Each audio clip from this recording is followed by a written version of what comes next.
Miarahaba tompoko toy izao indray ny prévision saisonnière na atsontsika hoe toetry ny tonontaona mandritra ny 3 volana ho avy, ny volana Febroary hatramin'ny volana Aprily 2024. Alohan'izany aloha jerentsika manao nampamaritra ny toetrandro amin'ny ankapobeny. Mbola ao anatin'ny fahavaratra hatramintsika hatramin'izao ho jerentsika manao ny toetry ny ranomasina manodidina ny fehitan, ny ranomasimbe Pasifika sy ny ranomasimbe Indiana. Raha izao saritantsika izao tamin'ny volana lasa dia mbola ahitana mangatsika hatrany aty amin'ny ilany atsinanana raha oharina amin'ny ilany andrefa amin'ny Pasifika, izany hoe mbola ao anatin'ilay trangalanina hatrany tsika hatramin'izao. Ny ranomasimbe Indiana indray dia tsisy fiovana loatra fa mitovitovy hatrany ny fiafanan'ny anabon'ny ranomasina manodidina ny fehitan raha oharina amin'ny ilany atsinanana ka hatrany amin'ny ilany andrefana. Izay ny mampamaritra ny toetrandro manahoana amin'izay ary mety ho toetoetry ny rotsakorana, ny maripana mandritra ny 3 volana ho avy sy ny volana Febroary. Ny tany rotsakorana n'olo jerentsika amin'ny ankapobeny manahoana fitambaran'ny tany rotsakorana ho betsaka kokoa, ho kely ve sa ho maina sa ho mando kokoa eto Madagasikara. Toy ny mahazatra ny miloko maitso dia midika fa manodidina na milatsaka kokoa hatrany ny tany rotsakorana. Raha izao saritantsika izao manomboka aty amin'ny faritra avaratry ny nosy mihazo maina atsimo hatrany ny aty amin'ny ilany atsinanana, mahazo ny tapany atsinanany avoatany sy ny aty amin'ny faritra loatra mangoro sy faritra atsinanana izay manodidina na milatsaka kokoa noho ny tokony izy izay. Sisan'izay manomboka aty amin'ny faritra boeny miana atsimo aty amin'ny faritra andrefana sy ny tapany atsimo rehetra iny dia manodidina na manatombo kokoa noho ny tokony ho izy ny tany rotsakorana ny fitambarany ao anatin'ny 3 volana.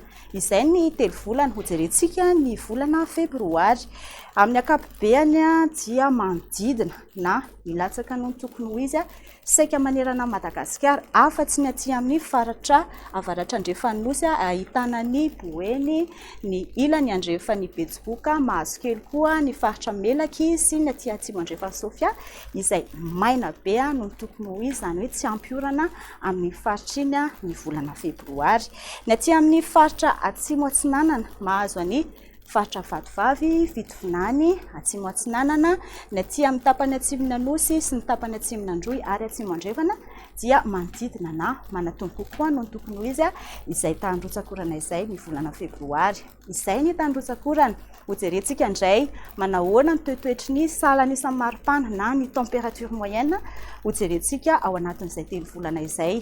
Mafana kokoa noho ny tokony ho izy amin'ny ankapobeny saika manerana ny nosy afa-tsy ny aty amin'ny faritra avaratra andrefan'ny nosy mahazo any boeny, faritra andrefan'ny pejy, ny faritra avaratry melaky ary ny faritra avaratry bongolava sy analamanga ary ny azo aty amin'ny faritra atsimo ahitana ny androy sy ny tapany atsimony atsimo andrefana izay manodidina na manatombo kokoa noho ny tokony ho izy. Izay ny 3 volana. Ny volana Febroary kosa indray tsy dia ahitana fiovana loatra zany amin'ny ankapobeny fa mafana kokoa hatrany saika manerana ny nosy afa-tsy ireo volontonona teo aloha ihany miampy ny faritra avaratry itasy ary mahazo kely koa ny faritra androy anosy, ny aty amin'ny faritra andrefan'ny anosy sy ny tapany atsimony orombe izay manodidina na manatombo kely noho ny tokony ho izay ny maripana. Izay tompoko lahy sy tompoko vavy ny azo nomenanareo androany dia manome fotoananareo indray amin'izay volana toy izao indray momba ny toetoetry ny tonontaona na ny prévision saisonnière momba ny 3 volana manaraka indray. Veloma tompoko.